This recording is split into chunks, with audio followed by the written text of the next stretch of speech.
Hello everybody, it's Foxy speaking, and welcome to another episode of Foxy's Fun Inspirational Chats.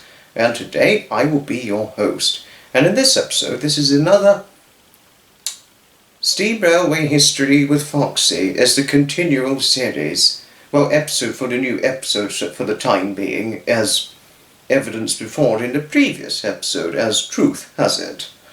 And we're only going to read in coverage of one steam railway, just to say.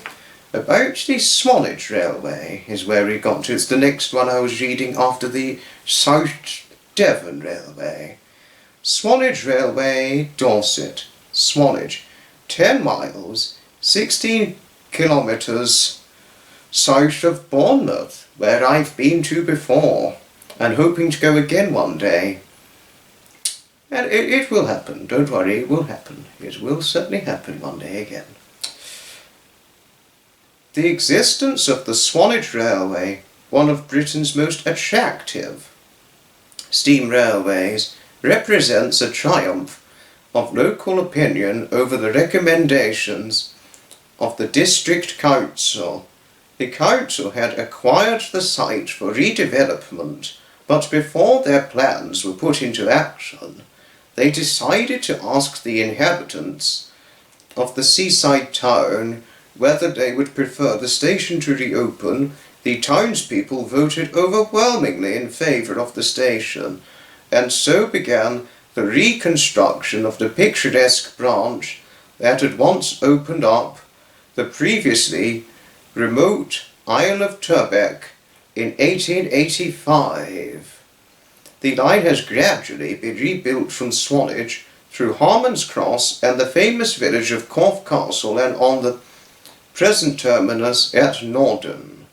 Today it not only provides a delightful journey through Purbeck countryside, but also helps to relieve pressure on the traffic-choked village of Corfe Castle and the busy town of Swanage.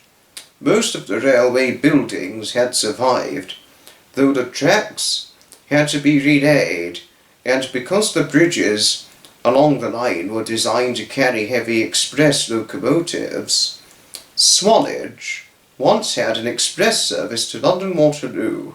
Its trains are once again hauled by such large locomotives as a Bulleid Light Pacific. Swanage Station had been wonderfully restored to its 1930s appearance, from the colour of the paintwork on its period buildings to its animal advertising signs and the increasingly rare sight of semaphore signals contribute to the atmosphere. It takes about 45 minutes for the 6-mile, 9.5 kilometre journey to Norden, but most travellers break the journey somewhere along the way, either to visit Corfe Castle with its stirring Civil War history and evocative castle ruins, or to enjoy one of the fine walks around Purbeck, particularly on the escarpment to the north, which is rich in early remains, including the Iron Age fort of Bradbury Rings. Train service daily throughout the year, but not Saturdays in January and early February. Santa specials, telephone 01929 425 800. Enchanted.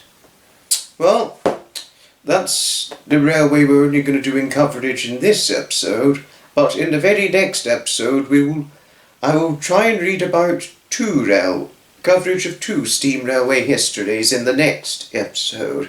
But that was it for all so far. The next one I'll be reading in coverage of more railways, if I dare might repeat. And I know some of you here, I think it was in the previous episode or 2 I did, in reading about coverage of steam railways. I think it was the Ipocs, Mr. and Mrs. Ipocs, lovely couple, but particularly the lovely wife. So she's wonderful. I think it's the husband who particularly loves trains. And I'm pretty sure he likes trains of all kinds, and certainly in particular steam trains. And I do know they quite like miniature trains as well, and that they have the intent of riding miniature railways whenever they wanted to, if chance allowed, and so forth and all that. Yes. But thanks everybody indeed for watching this latest episode of the Foxy's Fun Inspirational Chats. I know I've said it before, but certainly will I say it again. Next episode I'll be reading in coverage of possibly 2 steam railway histories from this very book itself. Thanks everybody indeed for watching, and I shall certainly see you in the very next video. Ta-ta, another time.